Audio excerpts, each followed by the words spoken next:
এই বেতন দিয়ে কি সংসার চলে? চলে? বর্তমান বাজারে একটা সংসার চালাতে গেলে না হলে 18 থেকে 20,000 টাকা দরকার। আমার পাশের বাড়ি একটা গায়ে কম হিন্দু, আমার বউয়ের সাথে ওই বাড়ির বউয়ের কি সম্পর্ক, বান্ধবী দুজনে একই বয়সে, তো খুব সব সময় ফোনে কথাবার্তা হয়। ওই মহিলাটা, হিন্দু মহিলাটা ভাবে যে আমার 50-60,000 টাকা বেতন। আমি আপনাদেরকে বলবো আমার বেতন কত। মাদ্রাসা থেকে পাই 7,500 টাকা, মসজিদ থেকে পাই 3,000 টাকা, কবরস্থানের দারোয়ান যেহেতু, জান্নাতের দারোয়ান রিজওয়ান, জাহান্নামের দারোয়ান মালিক, আর কবরস্থানের দারোয়ান আমি যেহেতু, ওখানে দেওয়া হয় 2,500 টাকা। এই যে একটা আমি টাকা পাই 13,000 টাকা, টোটাল 13,000 টাকা পাই। 13,000 টাকা দিয়ে কি শান্তিপূর্ণ ভাবে চলা যায়? কিন্তু ওই মহিলার ভিতরে ধারণা চলে আসছে 60-70,000, 50-60,000 টাকা আমার বেতন। আমি ফালাকাটা যাই, আমার দেশের বাড়ি ফালাকাটা, কুচবিহারে আমি 14 বছর ধরে আছি। ফালাকাটায় যখন যাই আশেপাশে গ্রামের লোকেরা পয়সাওয়ালা তো হয়ে গেছে, আমি বললাম আল্লাহ শুকরিয়া আদায় করছি, আমার পকেটে টাকা নেই কিন্তু তোমাদের নজরে আল্লাহ আমাকে পয়সাওয়ালা বানিয়ে রেখে দিয়েছে। এমপি বলেন, এমএলএ বলেন, এসডিও বলেন, ডিএম অফিস বলেন, থানা বলেন, যা আছে সবার সাথে লিঙ্ক আমার। পয়সা নেই পকেটে, পয়সাওয়ালা ভাবছে। অল্প কয় টাকা বেতন পায়, মানুষের নজরে 50-60,000 টাকা বেতন ধারণা নিয়ে আসছে, আল্লাহ এনে দিচ্ছে। নিরামিষ খাওয়ার হাউস লাগে মানুষের, অনেকের তো আমিষ খাওয়ার হাউস লাগে, আমাকে নিরামিষ খাওয়ার হাউস লাগে।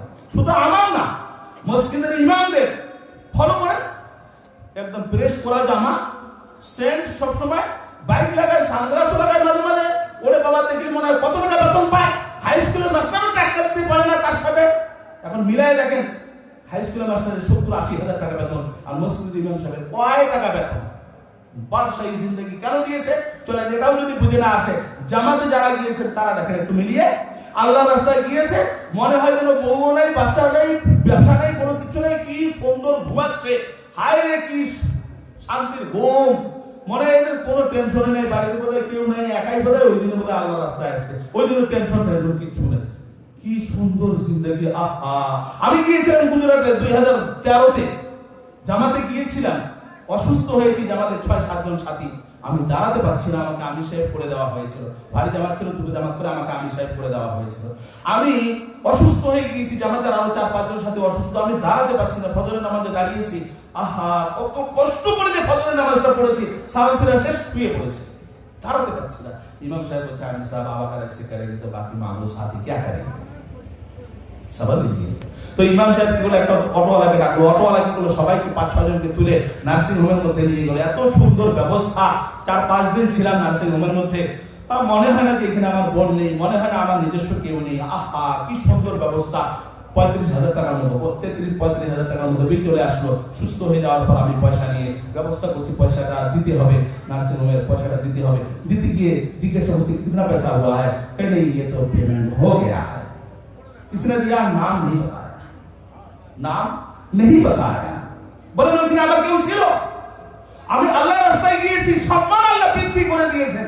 এখন যদি ওই জায়গাতে গিয়ে ওই নার্সিং হোমে দেখা করি, এখন যদি ওই জায়গাতে গিয়ে ওই লোকগুলোর সাথে দেখা করি, অতটা সম্মান পাবো না আল্লাহর রাস্তায় গিয়ে যতটা সম্মান পেয়েছি। মাদ্রাসার বাচ্চাদেরকে দেখেন, মাদ্রাসার শিক্ষকদেরকে দেখেন, কি সম্মান আল্লাহ দিয়েছে। কারণ এরা চলে কোরআন কারীমের সাথে, এরা হাদিস কোরআনকে ফলো করছে, এরা নেক আমলগুলো করছে। কমপক্ষে মসজিদের ইমাম তো 5 টাইম নামাজটা তো পড়ছে, নামাজটা তো পড়ছে। নামাজ যে পড়বে তার রুজির অভাব আল্লাহ দূর করে দেবে।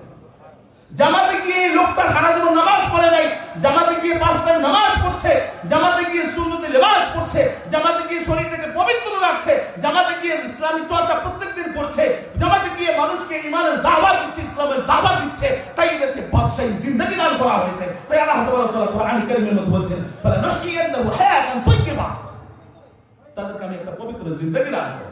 এই লোকটা আবার জামাত থেকে ফিরে যখন আসছে, ওই সম্মান নাই পুরুষ। কারণ কি বলেন তো, জামাতে গিয়ে যে 5 কামের সাথে জুড়ে ছিল, জামাতে গিয়ে যে নেক আমলের সাথে জুড়ে ছিল, এই বাড়িতে এসে আমলগুলো ঘাটতি হয়ে গিয়েছে। 5 টাইমে এখন 2 টাইম নামাজ পড়ে, 3 টাইম নামাজ পড়ে, নতুন 5 টাইম, তারপর আস্তে আস্তে 4 টাইম, তারপর আস্তে আস্তে 3 টাইম, লাস্টে হয়ে গেল নাই। বাড়িতে তারিখ নতুন, তারপরে নাই, দস্তকার নতুন, তারপরে মানে জামাতে যে পরিবেশটা ছিল, ওই পরিবেশটা কিছুদিন রাখে, তারপর আস্তে আস্তে আউট করে দেয়, ওই আগের মতো লোক হয়ে যায়, তার থেকে আরো বেশি পথ পায়। আর এই লোকটাকে দেখে অন্য লোকেরা ঘৃণা করে, দেখে মুসলমানদের কি অবস্থা। বলছে না আমরা কোরআনকে ফলো করে চলি, আর যত সব কাজ করছি কোরআন বিরোধী কাজ করছে, কোরআনের বদনাম করছে, কি করে শান্তি আসবে? কি করে শান্তি আসবে? দাবি করছে আমার নাম আব্দুর রহমান, আমি কোরআনকে ফলো করে চলি, কিন্তু কোরআন পড়তে পারে না, কোরআন বুঝেও না, আর যা কাজ করছে চুরি করছে। কোরআন কি চুরি করার কথা বলছে?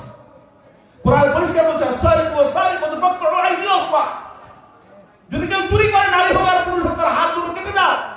সৌদি আরবে গিয়ে দেখেন একটা চোর পাওয়া যায়, সোনার দোকানদার দোকান খুলে রেখে নামাজ পড়ছে, ইচ্ছে চুরি হচ্ছে না, কাস্টমার এসে দাঁড়িয়ে আছে, এদিকে পাওয়া যাবে এরকম? তো কোরআন বলছে চুরি করবা, চুরি করলে হাত কেটে দেওয়া হবে, তাই চোর নাই। এর না বলছে আমার নাম আব্দুর রহমান, আমি কোরআনকে ফলো করে চলি, আমাদের বাড়ি সবাই কোরআন পড়তে করে, আমরা কোরআনকে ফলো করে চলি, আর রাত্রি হলে চুরি করে। বলে কোরআনের বদনাম হবে কি হবে না? এই লোকটা শান্তিতে থাকতে পারে? আল্লাহর গজব নামবে কি নামবে না? আল্লাহ নারাজ হবে কি হবে না? এই জন্য আমরা শান্তিতে থাকতে পারছি না। আমার কথা বলার উদ্দেশ্য হচ্ছে আমরা প্রত্যেকে মুসলিম হওয়ার চেষ্টা করি, আর যদি মুসলিম না হয়ে নিজের মন মর্জি জীবন যাপন করি, কবরের প্রশ্নের উত্তরও দিতে পারবো না। যখন কবরের প্রশ্নের উত্তর দিতে পারবো না, শুরু হয়ে গেল আযাব, শুরু হয়ে গেল আযাব। এই খাসারা বলা হয়েছে ফালা ইয়াকবালা মিনহু ওয়া হুয়া ফিল আখিরাতি মিনাল খাসিরিন। সবাই কি শেষ নাকি? ইনশাআল্লাহ শেষ করে দেব। ওয়া হুয়া ফিল আখিরাতি মিনাল খাসিরিন বলা হয়েছে তাদের কোনো কিছুই গ্রহণযোগ্য হবে না, যারা আল্লাহর আইন কানুনকে বাদ দিয়ে নিজের মনমর্জি দুনিয়ার জিন্দেগি পার করবে, সেটা গ্রহণযোগ্য হবে না। ওয়া হুয়া ফিল আখিরাতি মিনাল খাসিরিন, তারা আখিরাতের মধ্যে খাসারার মধ্যে শামিল হয়ে যাবে। এই খাসারা শব্দটা আপনাদেরকে বুঝিয়ে আমি আমার বক্তব্য শেষ করব, মনোযোগের সাথে শোনার চেষ্টা করবেন। খাসারা মানে ক্ষতিগ্রস্ত। ক্ষতিগ্রস্ত কোন ক্ষতিগ্রস্তর কথা বলা হয়েছে এখানে? খাসারা আল্লাহ কোরআনে বলেছেন ওয়াল আসরি ইন্নাল ইনসানা লাফি খুসর, সময়ের কসম করে বলছি, হায়াতের কসম করে বলছি, ইন্নাল ইনসানা লাফি খুসর, সমস্ত মানুষেরা খাসারার মধ্যে শামিল হয়ে আছে, সমস্ত মানুষেরা ক্ষতিগ্রস্তের মধ্যে শামিল হয়ে আছে। প্রিয় ভাইরা আমার, এই সময়ের কসম খেয়ে আল্লাহ বললেন সমস্ত মানুষেরা, অন্য কিছুর তো কসম খাইতে পারতেন, আল্লাহ সময়ের কসম কেন খাইলেন?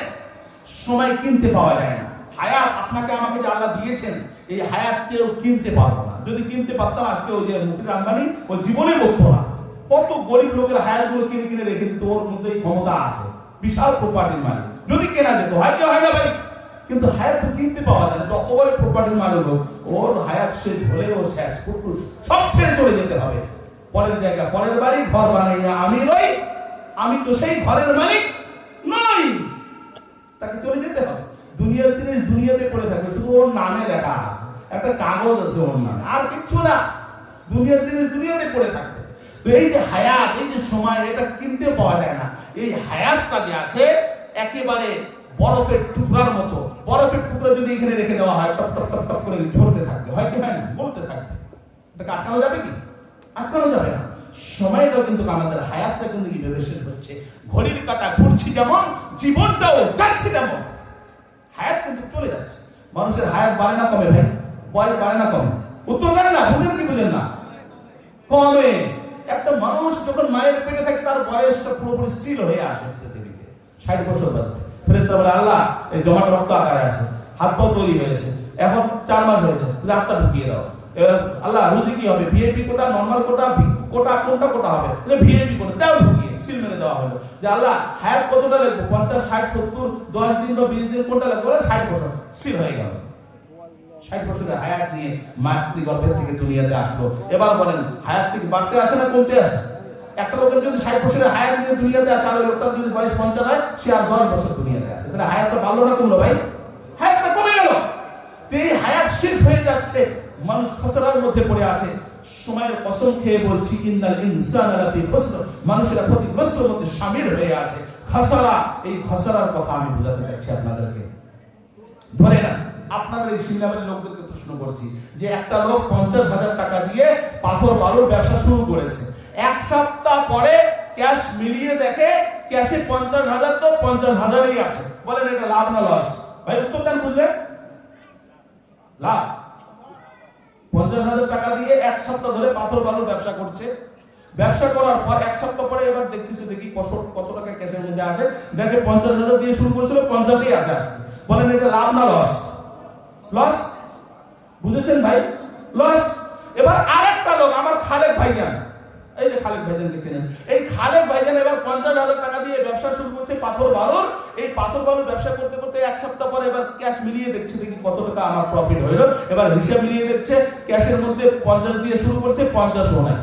বলেন এটা লস না লাভ? এটা লসের লস বলা হয়। এটা কি বলা হয় ভাই? লসের লস। আরবিতে এটাকে খাসারা বলা হয়। আমও গেল ছাবও গেল, এটাকে বলা হয় লসের লস।